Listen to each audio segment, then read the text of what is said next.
안녕하세요 여러분. 오늘 영상에 오신 것을 진심으로 환영합니다. 혹시 여러분도 우리 아이가 왜? 라는 질문을 계속 던지면서 때론 부모님의 머리를 아프게 한 적 있으신가요? 저도 그랬어요. 매 순간 새로운 궁금증으로 가득 찬 우리 아이의 눈빛을 보면서 때로는 당황하기도 했고 또 때로는 감탄도 했습니다. 그런데 여러분, 이 왜? 라는 질문이 단순한 질문이 아니라 아이가 세상을 이해하고 스스로 문제를 해결해 나가는 시작점이라는 사실 알고 계셨나요? 오늘은 과학자 부모들이 비밀리에 사용해온 바로 이 마법의 멘트를 여러분과 함께 공유하려고 합니다. 이 멘트들을 통해 아이들과 함께 자연스럽게 호기심을 자극하고 스스로 탐구하며 문제를 해결하는 과정을 경험해 보실 수 있을 거예요. 이 영상이 우리 아이와 부모님 모두에게 새로운 눈을 뜨게 하는 소중한 시간이 되길 바라며 바로 함께 시작해 보도록 하겠습니다. 자, 멘트 1번이었습니다. 어라, 여기 뭔가 이상하지 않아? 왜 그럴까? 이렇게 하는 멘트는 맨 처음, 그러니까 현상이라는 게 있을 때, 그 현상이라는 거는 그 눈앞에 있는 그 현상을 관찰했을 때 이상해라고 느끼게 만드는 멘트다라는 것이죠. 근데 모든 아이가 다 그걸 보고서 이상해라고 스스로 느끼지는 못한다라는 것이죠. 그러면 만약에 내 아이가 내가 이런 멘트를 안 했는데도, 내가 이렇게 유도하지 않았는데도 스스로 뭐 야, 이거 좀 이상한데 이렇게 말하면 그건 대단한 거예요. 그런데 말 못하면 어떻게 하죠? 여기 뭐 이상하잖아, 왜 이럴까, 이렇게 해주면 된다는 거죠. 그런 현상이라고 하는 것은 우리가 체험, 어디 과학관에 체험 가는 거, 뭐 아니면 영화, 책, 강의, 학교 수업 등 이 세상에서 경험할 수 있는 모든 자극, 외부 자극이 다 이상하게 보일 때가 있다는 거예요. 그죠? 그러면 예를 들어 볼게요. 쿠팡에서 이런 실험 키트를 2만 원을 주고 샀어요. 그러면 이런저런 현상들이 앞에서 펼쳐질 거 아닙니까? 뭐 이런 걸 섞었더니 색깔이 이렇게 됐고 이렇게 했을 거 아닙니까? 그럴 때 어떻게 되죠? 현상이 나오는 거예요. 빨간 물과 노란 물을 섞으니 주황물이 됐음. 이거는 우리가 눈이 있으면 알 수 있는 거잖아요. 그죠? 그러면 여기에다가 뭐죠? 현상 설명 요 칸에다가 이 현상을 넣어서 뭐라고 나와요, 멘트가? 어라? 빨간 물과 노란 물을 섞으니 주황물이 됐어. 뭔가 이상하지 않아? 왜 그럴까? 이렇게 멘트가 나온다는 거예요. 자, 이 멘트가 첫 번째였죠. 그러면 이 왜 그럴까라고 했을 때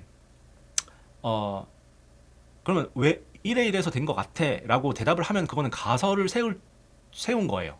가설을 세울 줄 아는 아이다, 이렇게 이해하시면 되는데, 많은 경우에는 그거를 세우지 못하는 경우도 있겠죠. 그리고 뭐 이런 경우도 있겠죠. 뭐 아이가 이게 왜 그럴까? 이렇게 엄마한테 물어봤는데 엄마가 그러게 왜 그럴까? 이러면 왜 질문에 질문으로 대답해? 뭐 이런 식으로 할 수도 있고, 나 물어봤으면 나한테 가르쳐 줘야지 왜 안 가르쳐 줘? 이렇게 할 수도 있는 건데, 그거는 좀 다른 상황이니까 그걸 일단은 지금 기본적인 내용만 일단은 설명드리는 거니까 그거는 좀 다른 얘기니까 나중에 다음에 말씀드릴게요. 자, 그러면 멘트 2예요. 2번은 그러게 왜 그럴까? 네가 과학자라면 어떤 가설을 세울 것 같아? 그러면 아까 그 예시에서 빨강물과 노란물을 섞었더니 주황물이 돼서 이상하지 않아? 왜 그럴까? 이거랑 네가 과학자라면 어떤 가설을 세울 것 같아? 라는 멘트를 합치면 노란색이 되는 거죠. 빨간물과 노란물을 섞으니 주황물이 됐어. 뭔가 이상하지 않아? 왜 그럴까? 네가 과학자라면 어떤 가설을 세울 것 같아? 라고 물어본다는 거죠. 구체적으로. 그런데 당연히 아이가 나이가 너무 어리던지, 그러니까 어려도 잘하는 애도 있어요. 근데 뭐 못한다, 못할 수도 있죠. 그러면 어떻게 하죠? 만약에 이 상황에서, 이 상태에서 엄마가 세워서 이거는 이러해서 이게 되는 거야, 이게 바로 가설이야, 적절한 설명은 바로 이것이야라고 하면 안 된다. 그 이유는 일단 주도성이 너무 떨어진다. 그렇게 되면 그러면 더 이상 아이의 실험이가 아니고 이제 엄마의 실험이 되는 거죠. 그래서 그건 하지 말고 그냥 인공지능한테 이거를 입력해 보는 거예요. 이 멘트 그대로 입력하시면 돼요. 실제로 이 멘트를 입력했더니 요렇게 실제 챗GPT 5.1 모델이 이렇게 대답을 했어요. 가설을 세워줬어요. 그래서 읽어보면 뭐 빨간색 물에 들어있는 색소 뭐 이런 걸 다 대답을 해줘요. 그죠? 그래서 가설을 세워줬어요. 그럼 가설이 나왔죠. 그러면 이제 실험을 시작할 수 있는 토대가 이제 만들어진 거죠. 그러면 이 가설에 대해서 얘기를 해볼 수 있는 거죠. 아이랑 같이. 이런 이유 때문에 되는 거래. 이런 이유 때문에 이런 현상이 벌어지는 거야. 이게 설명이 되는 거죠. 그 다음에 그런데 아직까지 그거는 가설일 뿐이니까 멘트 3번. 이 말이 맞다는 걸 입증하기 위해서는 어떤 실험을 해야 될까? 함께 실험해볼까? 이런 질문이 또 나올 수 있다는 거죠. 함께 실험해볼까? 실험을 제안하는 거죠. 자, 그러면 실험을 해볼까? 라는 말은 하기가 쉽지만 막상 실험을 하기는 어렵다는 거예요. 그 이유는 뭐냐면 실험 계획을 세울 수가 없더라. 아이도 세우기가 너무 힘들고 엄마도 세우기가 너무 힘든 게 이 실험 계획이더라. 그래서 여기서 많이 무너진다. 포기한다. 그렇기 때문에 어떻게 해야 되느냐라고 생각해봤더니 이런 멘트를 만들어 보자는 거죠. 이 가설을 그대로 넣고 네 말이 맞다는 것을 입증하기 위해서 어떤 실험을 해야 할까라는 멘트를 쓰고 뒤에다가 종속 변인, 조작 변인, 통제 변인은 5개 이상 써주고 종속 변인은 너무 비싼 실험 장치 필요하지 않도록 실험 계획 세워줘 라고 했더니 그냥 이대로만 썼더니 실제 GPT-5.1이 대답한 게 이거예요. 보시면 일단 가설도 이건 뭐 아까 나왔던 얘기지만 그대로 써줬고, 그다음 2번 실험 설계에 개요해서 뭐 조작 변이 뭔지, 종속 변이 뭔지, 그다음에 통제 변이는 뭐 5개 뭐 하면 좋겠는지 다 써줬어요. 그다음에 구체적인 실험 절차를 써줬어요. 그래서 실험 절차는 준비는 이렇게 하고 이거는 뭐 조작 변이는 이렇게 만들고 해가지고 결과 분석까지 이렇게 해라. 그래서 가설과 결론을 이렇게 연결해라 써주고, 정리하자면 조작 변인, 종속 변인 다 써줬고 통제 변인도 다 써줬어요. 그래서 실험 설계가 나왔어요. 그러니까 실험 설계를 못하더라도 이제는 우리는 실험을 할 수 있는 거예요. 실험 설계를 해줄 수 있는 사람이 있으니까, 챗GPT가 있으니까 뭐 등 다른 거 써도 되겠죠. 자, 그다음 그럼 엄마가 할 일은 여기서 뭐냐? 1번 안전 관리. 너무 위험하거나 뜨겁거나 뭐 그런 건 안 되겠죠. 그다음 연구 비용 줘야 되겠죠. 뭔가 지금 보면 지금 조명도 사야 되고 물은 이따 치고 색소도 사야 되고 부피를 유지하려면 부피를 잴 수 있는 메스 실린더나 아니면 등등의 어떤 눈금이 있는 뭔가 사야 되고, 그다음에 뭐 그런 것들을 사주는 거. 그게 2번. 세 번째는 칭찬해줘야죠. 실험하는 과정에서 칭찬해주고, 4번 실험을 하다 잘 안 될 수 있으니까 위로해주고, 그다음 뭐요? 정리할 때 이렇게 뭐 뭔가 이렇게 했다 그러면 정리하는 거 가르쳐주고 도와주고, 그런 걸 하면 된다. 그래서 멘트 3번을 통해서 실험이 실제로 이루어질 수 있다.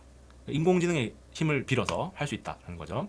자, 이제 거의 끝났어요. 마지막이에요. 실험 결과가 네 생각과 같게 나왔니? 이건 언제 해야 되는 멘트냐면 실험 계획이 나왔으니까 그거대로 실험을 하고 나서 그거를 데이터를 그래프나 표 같은 걸로 이렇게 써서 만들고 나서 그걸 함께 보면서 이 실험 결과가 이 그래프를 보면서 네 생각과 같게 나왔니?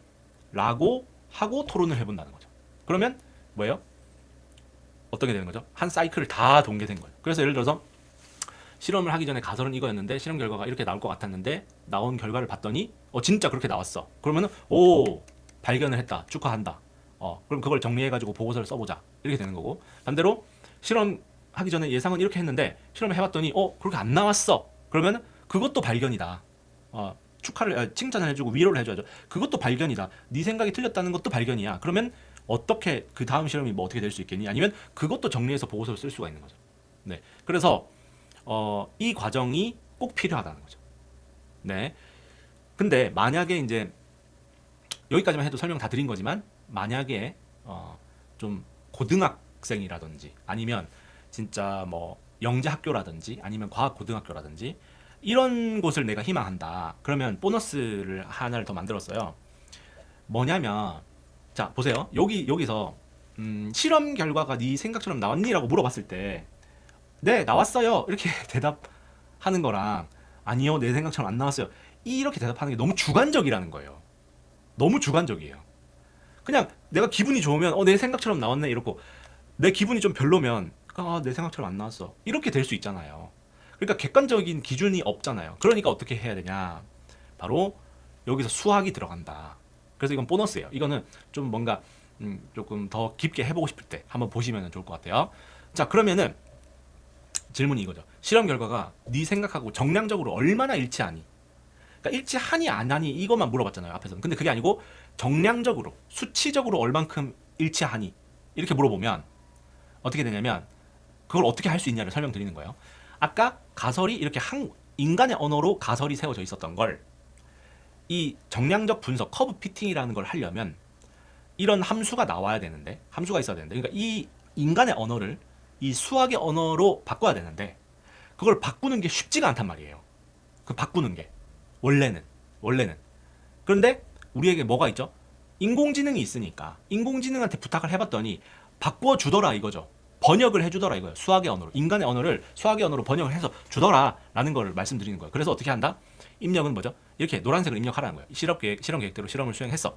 커브 피팅을 좀 하고 싶은데 아까 그 가설을 수식으로 좀 표현해 줄래? 커브 피팅에 사용할 함수만 딱 정리해서 적어줄래? 이렇게 말하면 실제로 요렇게 이 말을 요렇게 표현을 해주더라 이거.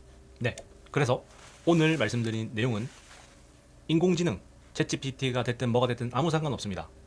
그런 거 이용해서 우리 아이 엄마와 함께 아빠와 함께 실험할 수 있다 라는 전체적인 과정 설명드리는 내용이었습니다.